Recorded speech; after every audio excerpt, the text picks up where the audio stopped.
Inainom ko siya every time na um, meron akong hangover.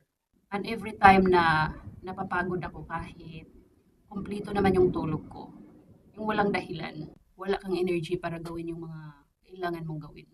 So that's the time na iniinom ko siya. And so far, gusto ko yung effect niya. Nagagawa ko yung mga kailangan kong gawin.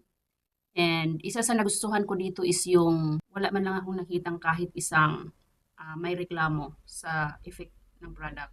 Iniinom ko siya kung kinakailangan. So hindi ko siya iniinom araw-araw. Bago ko siya iniinom, sinisigurado kong may laman ang tiyan. Nag-push sa akin para umorder nito is yung ganda ng feedback. I suggest tingnan nyo rin po ang customer's feedback dahil yan talaga ang magsasabi sa atin ng totoong epekto ng product. Electrolyte powder. If you're interested, click the yellow basket to order.